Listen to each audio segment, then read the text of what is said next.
Hi YouTube, this is Triple Valve Metro Camel. Welcome to the video today and thank you for sharing your time and stopping by and watching the video today.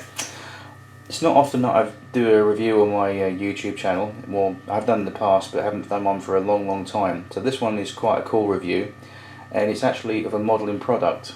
It's this stuff here which I bought on eBay the other day. It's by Humbrol and it's called Humbrol Clear.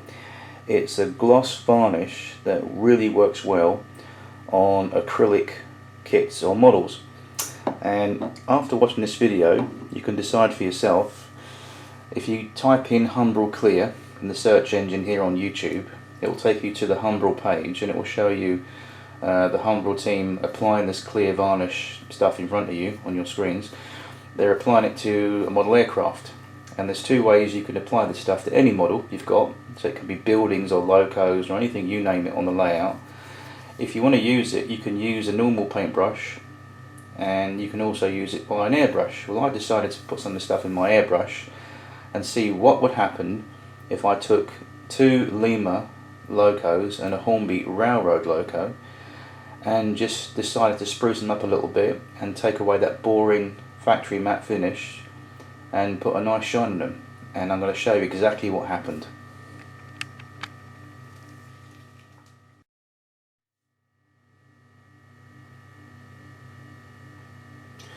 Well, this is the Hornby Railroad Class 55 Deltic. It's their first diesel loco they ever put out there.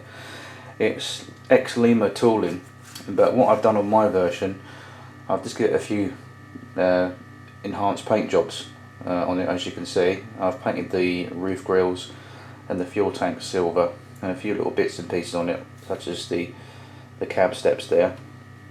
But I'll show you those in a minute. What I'm interested in showing you is the overall finish of what happens when you add this to this via an airbrush.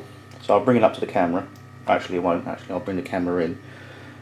I'll try and roll the model around physically so you can actually see the shine on it. Zoom it out a bit, okay. I'll bring it up to the camera and you can have a little look. There's a few paint imperfections on it, so just bear with me, but the overall shine finish, I mean, look at that. That's really nice. I think it looks really good actually.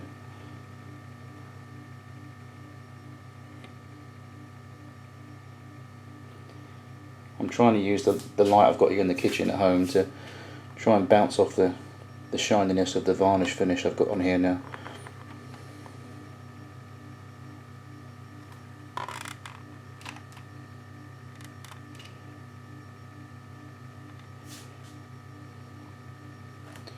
And I'm really pleased with that.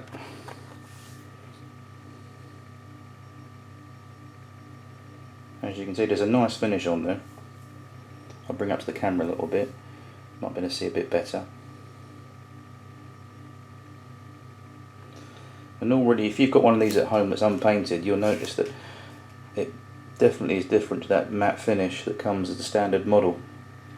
And this one's now got a nice glossy finish to it. You can see, for example, on the side cab door that goes into the cab there, you can see the varnish on there. I've also painted the steps that go up to the cab silver. Obviously the roof grill's been painted silver as well. They're not 100% perfect. Just a little play around with some paint I did a couple of weeks ago. Painting the fuel tanks. The colour scheme on this with the fuel tanks and the roof grill detail there is out of a book. I copied out of a book about Deltics, and I wanted to sort of give the impression it was a Finsbury Park machine. For those of you out there that are Deltic fans and remember the Deltics, certainly from coming out of King's Cross and being on shed at Finsbury Park. So that's something I wanted to recreate, and that pristine finish, if you like. So that's model number one that I did. I'll bring the camera in to try and get it a better view for you guys at home.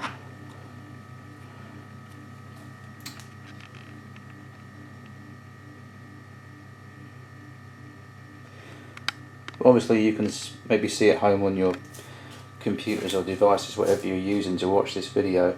You can see, for example, here the light bouncing off the roof on various parts of the loco.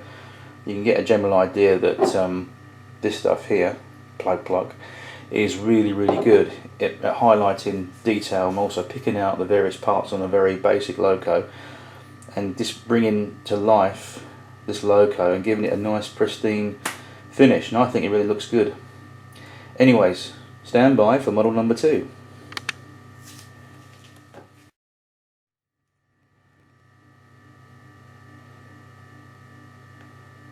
And here is model number 2. It's another Class 55. This is Gordon Highlander. The model itself is a Lima model, but the chassis is out of St Paddy, which is the railroad upscaled version of the Lima Class 55s that Hornby released under the railroad range. Had a nice new wheel set and traction set inside it, so I swapped it over and put it in this machine here. So she's been finished with Humbrol Clear, and you may or may not be able to see it at home, but hopefully it's highlighted. You can see here, I'll just tilt it towards the camera a bit, you can see the nice shine on there, on the bonnet, which is this area here. You can see that it's really picked it out quite nice. I did this evening. This has had about, let me see, I think I put about 3 coats on this, as recommended by Humbrol in the video. And you can see there, it's got a nice, really pristine finish on there. You can see the roof grille detail there, and the side there. Look at that. I am well pleased with that, and it's just brought it to life. Again, it's just really given it a nice finish on there. I'll bring it up to the camera, might be able to see a bit better.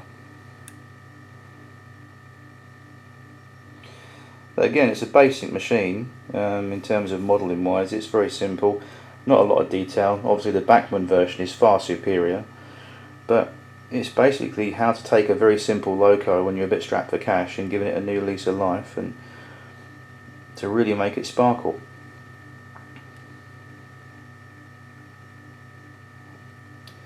And I think it turned out really well. I'm very pleased with this.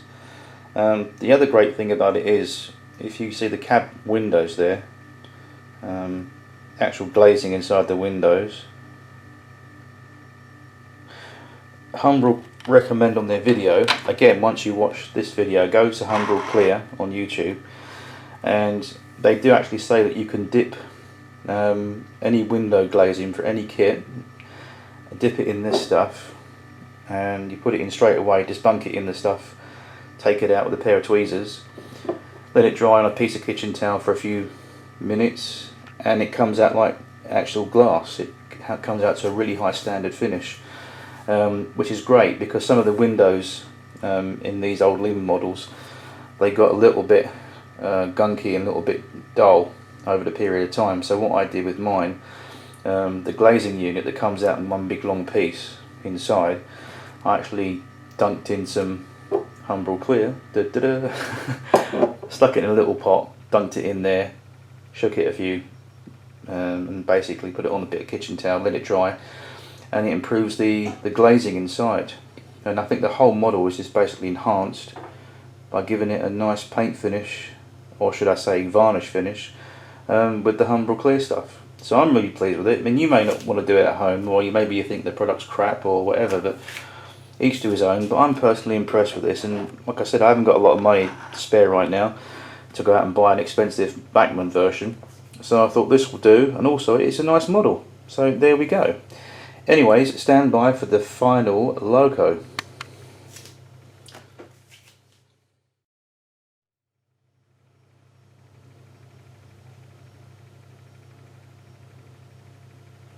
Okay, well the third and final loco so far to get the Humbrol Clear varnish treatment is my old Lima Class 52 Western. And I must say this model is just one of my favourites because I've always loved the Westerns, and this looks really nice now that I've given it about 3.5 coats of Humbrol Clear varnish. I mean, look at that finish. I'm really impressed with that.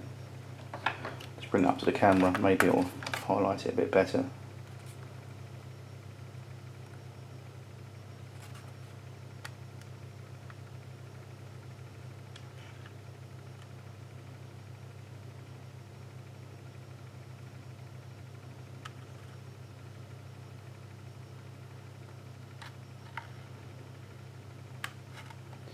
and this video doesn't really do it justice, because it really does give it a nice glossy shiny finish, and when you handle it as well, it just feels nice and new.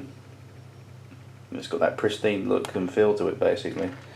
What I will say is, if you're thinking about doing something like this at home on your locos, be it one of these or any loco of your choice, don't be afraid to experiment obviously with whatever you're going to do, but I would advise putting this stuff on with an airbrush, because you do get much more nicer results with it, and you can be the world's best painter with a paintbrush. But with this Humbrol Clear stuff, the great thing about it is, if you do put it on with a dry brush the old fashioned way, it doesn't bubble up or leave any paint marks, or brush marks should I say, on the surface of your model, which you will see more clearly detailed in the Humbrol Clear video on YouTube. But from my experience, which is what it's all about in my video today, I found using this product with an airbrush on such models that you've just seen really does work 100% very well. The only downfall I'd say with this stuff is you have to let it dry at least a half an hour between coats. So when you apply the first coat, for example, give it between 20 to 30 minutes drying time before you put your second coat on, and the same again for the third and final coat. 3 coats is more than enough on one of these models. Humbrol do say between 2 and 3. I've gone for 3, and I think 3 produces some nice results, as you can see from these models here.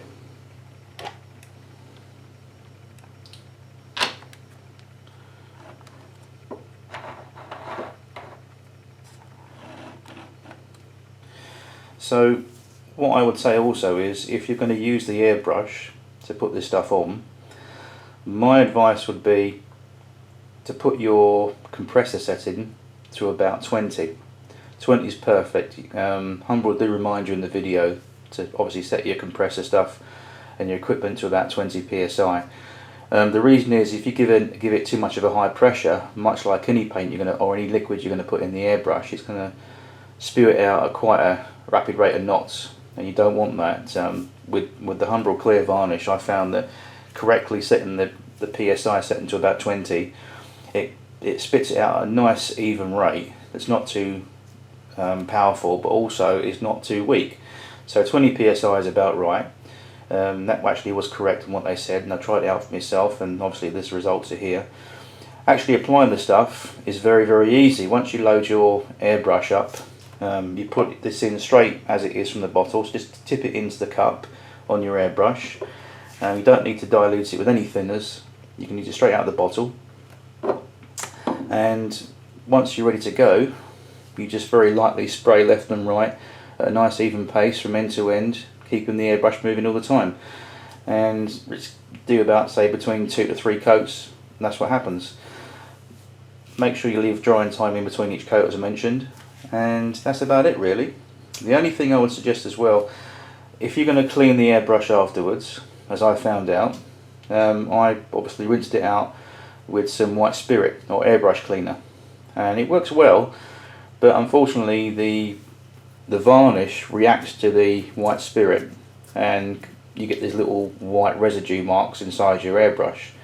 And basically you can solve that by simply washing your airbrush afterwards with some warm soapy water, and then it comes off. Then basically it's quite harmless, doesn't damage your airbrush or equipment. But what I would say is that once you've rinsed your airbrush through with some airbrush cleaner or white spirit, use some warm soapy water, a bit of washing up liquid in some warm water, and clean all your airbrush out thoroughly, and then lubricate it and clean it as normal afterwards. A bit of a complicated process, but it does produce some good results, as you can see. So what I would say is, that's how to maintain your airbrush afterwards, and other than that, this stuff is very good. The other use I would imagine this stuff is good for, believe it or not, I would imagine if you've got a model stream or a lake or a pond on your layout, you could actually simulate water very easily with this stuff. Again, I would imagine that putting 2 to 3 coats on, one at a time, and building up layers of it, you could probably get some really nice results in achieving realistic water, as opposed to going out and buying, for example, the Woodland Scenic realistic water gunky stuff, which I used before. Bit messy, but I think this will produce the same results, if not the better. Anyways, maybe you want to try that one yourself and do a video on it, who knows. Anyways, thank you for sharing your time today, and thank you for watching the video, and I hope this has inspired you to maybe, if you've not used this product like me before, to go out and try it and see what you can do on your models and your layout. And I'm sure that you can also paint your rolling stock, wagons, you name it, whatever you want to go for. But I just think with these models I've got in front of me as examples, the matte finish that came from the factory was a little bit too dull for me, and these models needed a little bit of enhancing and making them look nice and pristine. And I think it's nice to have a few locos in your collection that are pristine and good examples. For example, I was really tempted, to be honest with you, to repaint my National Railway Museum blue Deltic with some of this stuff, but I think I might actually not do that and just avoid it. But these models I think are fine, and I think you'll agree they come out quite well. Anyways, that's enough from me today, and I hope you've enjoyed looking at these models, and I will see you again soon on YouTube. Enjoy the video, and I hope that you guys are well and having a great day. Thanks for your time today, and happy modelling. God bless. Bye bye.